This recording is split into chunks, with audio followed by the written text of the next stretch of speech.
अस्सलामुअलैकुम वरहमतुल्लाहि वबरकातुहू। हेलो दोस्तों, मेरा नाम है मोहम्मद दिलशाद और आप देख रहे हैं मेरा YouTube channel D study official. आज की इस वीडियो में आप लोगों को सलाम मछली के बारे में समझाने वाला हूं। ये लास्ट चैप्टर है जो कि 10वीं क्लास का ये लास्ट चैप्टर है। 10वीं क्लास उर्दू का ये लास्ट चैप्टर है। इस चैप्टर के बारे में हल्का फल्का आपको समझाने वाला हूं। समझाया, उनका नाम, उनके वालिद का नाम और उनके गांव, उनका कस्बा, ये सारी की सारी चीजें आज की इस वीडियो में डिस्कस करेंगे। लेकिन इसके साथ साथ लास्ट में आपको बने रहना है, क्योंकि लास्ट में सारे के सारे जितने भी इससे रिलेटेड सवालात होते हैं, क्वेश्चन आंसर होते हैं, वो सारे के सारे सोल्व मैं इसी वीडियो में कराऊंगा। तो बने रहना है आपको एंड तक, तभी आपको फायदा मिलेगा।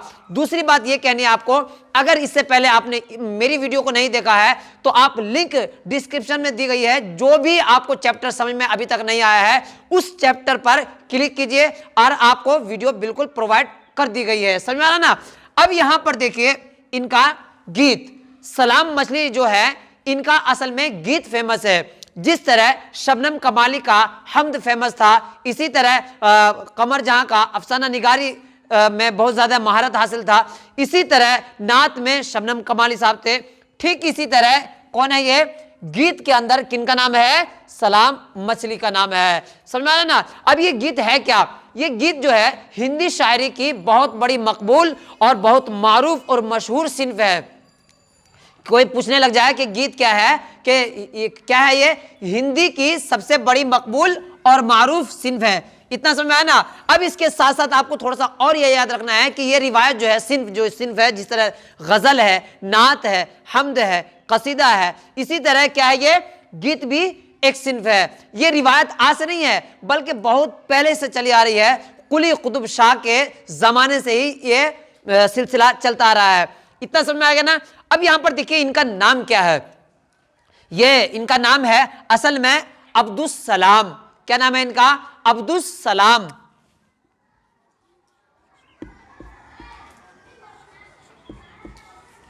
अब्दुस सलाम। इनके वालिद का नाम है अब्दुल रज्जाक।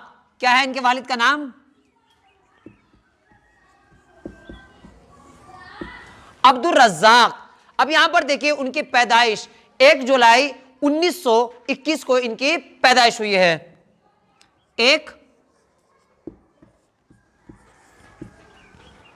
1921 को इनकी पैदाइश हुई है। अब इनका गांव यानी गांव तो नहीं था बल्कि कस्बा कहलाया जाता है, मछली शहर। इनका कस्बा का नाम था मछली।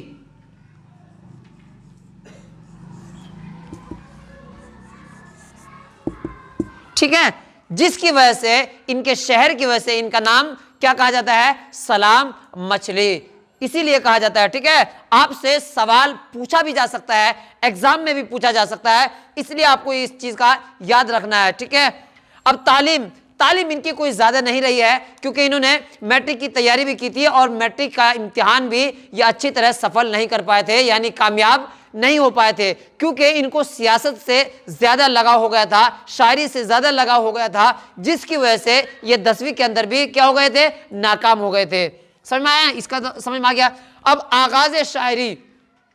आगाज शायरी जो इन्होंने किया है 1935 से किया है। कब से किया है, 1935 से इन्होंने आगाज शायरी किया है। इतना समझ में आया ना। अब इनकी जो पहली नज्म है, वो उस पहली नज्म का नाम है ने रंग ख्याल। क्या नाम है भाई, ने रंग।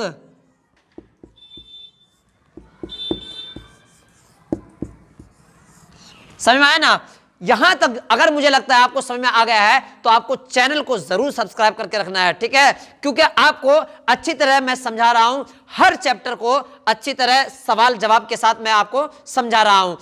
अब यहां पर देखिए उनका मजमुआ कहते हैं कलेक्शन को, यानी बहुत सारी जो चीजें होती है उसको कहते हैं मजमुआ। अब इनका मजमुआ यानी जो इन्होंने जो किताबें लिखी है वो कौन कौन सी लिखी है, तो इन्होंने 3 आपको याद रखना है। ठीक है, कौन कौन से याद रखेंगे, पायल याद रखना है, बाजू बंद खुल जाए याद रखना है, और 3 हीरे याद रखना है। 3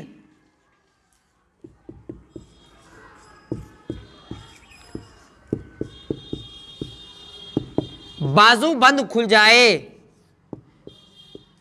3 हीरे, ठीक है।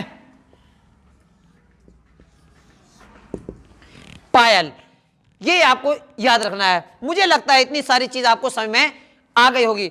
अब यहां पर जो देखिए गीत, ये वैसे मैंने यहां पर समझा ही दिया था आपको, इसलिए गीत उसी को कहते हैं। ये असल में होता क्या है, गीत जैसे नात है, नज्म है, गजल है ना, अलग अलग इसका अंदाज होता है, कहने का अंदाज होता है। नात का कहने का अंदाज अलग होता है, गीत का कहने का अंदाज अलग होता है। गीत जो है आमतौर पर जो किसान मजदूर तबकात के लोग जो होते हैं, शादी ब्याह वगैरह में गीत कहा करते हैं। समझ में आया ना। जो छोटे तबके के लोग होते हैं, बड़े तबके के लोग भी, आजकल पंजाबी गीत भी बहुत फेमस है, इसी तरह बिहारी गीत भी बहुत ज्यादा फेमस है, और हरियाणवी गीत भी बहुत ज्यादा फेमस है।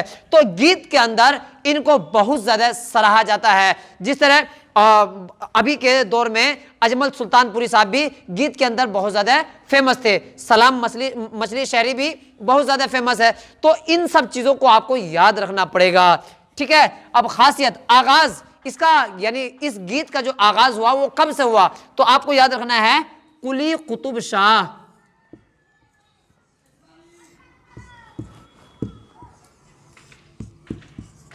कुली कुतुब शाह से इसका आगाज हुआ, ठीक है। आगाज याद रखेंगे। अब इसकी खासियत क्या है, यानी कैसे माने कि भी ये गीत में ऐसे अल्फाज होते हैं। असल में क्या होता है, ये गीत जो है हिंदी का शब्द है, तो हिंदी के अल्फाज इसके अंदर ज्यादा होते हैं और नर्म और नाजुक अल्फाज होते हैं। कोई ऐसे पेचीदा अल्फाज नहीं होती है जिससे इंसान समझने से कासिर हो जाए। तो गीत के जितने भी लफ्ज रहते हैं, हर्फ रहते हैं, अल्फाज रहते हैं, वो सब के सब क्या रहते हैं, बिल्कुल आसान रहते हैं। तो खासियत समझ में आ गया ना। दूसरी बात, वफात, तो वफात इनकी हुई है 1973 में, इनकी वफात हो गई है 1973 में, ठीक है। कहां पर हुई है, तो इसके बारे में आपको याद रखना है, लाहौर में हुई है। तो मुझे लगता है इतनी सारी चीज आपको अच्छी तरह समझ में आ गया होगा। अब उनके बारे में जो गीत है, उनका जो फेमस गीत है, उस गीत के बारे में हल्का सा चर्चा करते हैं, उसके बाद आपके सारे के सारे सवालात हल कराएंगे। अब यहां पर देखिए, ये जो आपको स्क्रीन पर नजर आ रहा है अशार, ये किनके हैं, ये सलाम मछली शहरी साहब के हैं। क्या शेर है ये, जमुना की लहरें उठती है, कुछ कहती कुछ गाती है, गाते गाते सपनों की दुनिया में खो जाते हैं। यहां पर जो आप अशार जो देख रहे हैं, ये किनके हैं, अब्दुल सलाम साहब के हैं। अब्दुल सलाम साहब का ये नाम क्या है, सलाम मछली है। तो मुझे लगता है इतनी चीज आपको समझ में आया होगा। दूसरा आपको ये याद रखना है, ये अशार उनके तो हैं ही, उन्होंने दरिया के बारे में और जमुना के बारे में, जमुना की जो लहरें होती है उस बारे में इन अशार में उन्होंने क्या किया है, बातचीत किया है, उसमें बताया है। तो मुझे लगता है इतनी सारी चीज आपको समझ में आ गई होगी। अब उसके बाद भी है और उसके अलावा भी बहुत सारे अशार है, लेकिन एग्जाम जितना बहुत ज्यादा करीब है, आपको एक ही अशार याद रखना है, जमुना की लहरें उठती है, कुछ कहती कुछ गाती है, गाते गाते सपनों की दुनिया में खो जाते हैं। तो इन अशार को याद रखना है ताकि एग्जाम की कॉपी पर आपको लिखने में बहुत आसानी हो, एग्जाम्पल देने में आसानी हो, समझाने में आपको आसानी हो। तो अब आपके जितने भी अशार है ये तो समझ में आ गया। दूसरा आपको ये याद रखना है, जितने भी अब सवालात आ रहे हैं उन सवालात को आपको मैं समझाता हूं। अब यहां पर देखिए पहला सवाल, सलाम मछली शहरी किस सिन्फ शायरी के शायर हैं। तो आपको याद रखना है किसके हैं, गीत के शायर हैं, नज्म के शायर हैं और गीत के शायर हैं। अगर गीत आए तो आपको गीत लिखना है, और गीत में से कुछ भी नहीं है तो आपको नज्म लिख देना है, ठीक है। जमुना नदी हमारे मुल्क के किस सूबे से ज्यादा गुजरती है, तो आपको लिखना है यूपी यानी उत्तर प्रदेश।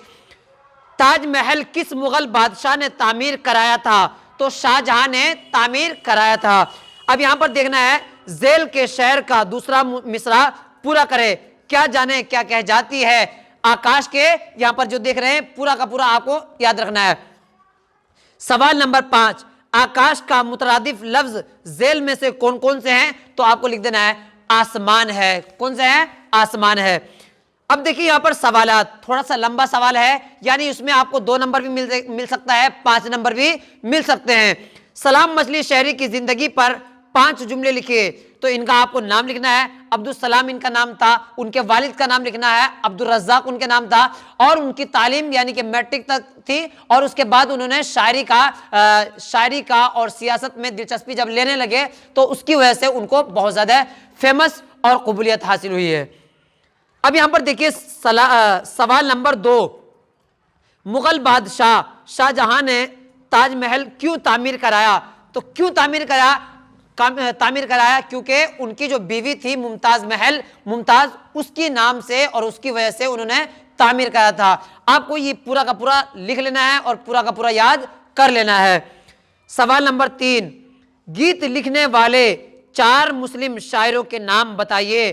तो आपको लिखना है बेगल इत्साई लिख सकते हैं, अजमल सुल्तानपुरी लिख सकते हैं, वसीम बरेलवी लिख सकते हैं और जुबैर रिजवी लिख सकते हैं। वसीम बरेलवी, जुबैर रिजवी और इसी तरह अजमल सुल्तानपुरी, बेगल इत्साई, ये 4 के 4 नाम दिख रहे हैं आपको शायरों के, आपको याद रखना है। सवाल नंबर 4, अब यहां पर देखिए चौथा सवाल क्या है? इस नज्म में शायर ने किसको बंसी बजाते हुए पेश किया है? तो आपको याद रखना है घनश्याम। क्या याद रखना है?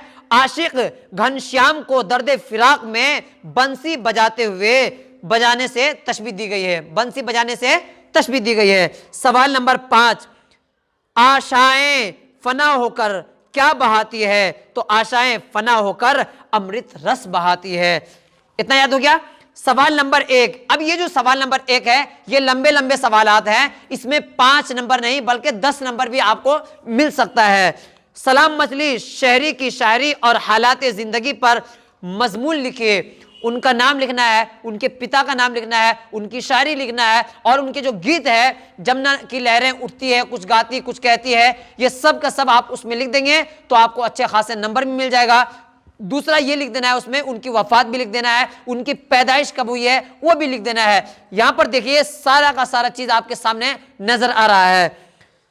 अब यहां पर देखिए सवाल नंबर 2, उर्दू गीत के इर्तिका पर रोशनी डालिए। तो उर्दू गीत के जो इर्तिका है यानी परवान जो चढ़ा है वो कैसे चढ़ा है, यहां पर सारा का सारा आपको नजर आ रहा है। तो मुझे लगता है इतनी सारी चीज आपको समझ में आई होगी। आई होप वीडियो अगर अच्छी लगी है तो चैनल को जरूर सब्सक्राइब कर लीजिए, लाइक कीजिए, शेयर कीजिए और उन भाइयों तक जरूर इस वीडियो को पहुंचाइएगा जो इस बार 10वीं के क्लास में एग्जाम दे रहे हैं। ठीक है, तो मिलते हैं अगली वीडियो में, तब तक के लिए खुदा हाफिज।